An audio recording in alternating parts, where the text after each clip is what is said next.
Samantala, lumabas sa mga pahayag kahapon sa Kamara ni Ronnie Dayan ang ilang pagkakaiba sa mga sinabi ni Kerwin Espinosa sa Senado noong Miyerkules. Sa pagkikita pa lang nila para kolektahin umano ni Dayan ang pera mula kay Kerwin na para raw kay Senator Laila De Lima, ayon kay Kerwin, 4 na beses silang nagkita mula 2015 hanggang 2016. Taliwas po yan sa sinabi ni Dayan na 5 beses silang nagkita noong 2014.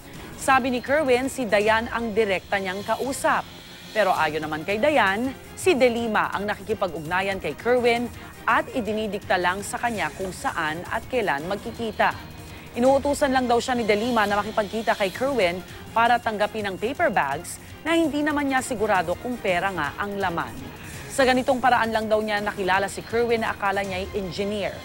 Itinanggi rin ni Dayan ang pahayag ni Kerwin na siya ang tumawag dito noong August 2015 para humingi ng donasyon sa kampanya ni De Lima.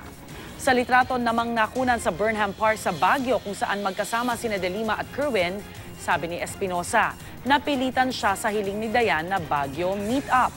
Pero ayon kay Dayan, gusto ito ni Espinosa para makilala si De Lima at matiyak na nakukuha ng senadora ang pera.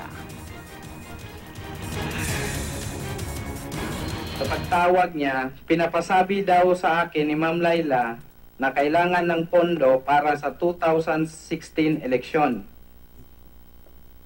Sabi ko sa driver bodyguard niya, pag-iisipan ko muna. Si Secretary De Lima ang umuutos sa'yo sa tuwing may kukulit ka ng pera. As compared doon sa testimony ni Kerwin na ang sinasabi niya, ikaw palagi ang nagsiset ng date, ng petsa, ng oras, at ng lugar na kung saan mo kukunin yung pera. Opo, sir. So, alin ang tama doon sa dalawa? Yung inuutos po sa akin. So, hindi mo nakakausap si Kerwin Espinosa? Hindi po. Pinuna naman ni De Lima ang pagkakaiba-iba sa mga pahayag ng mga testigo, kaya hindi na raw niya kailangan tugunan pa ang mga tinatawag niyang kasinungalingan para palabasing tiwali siya.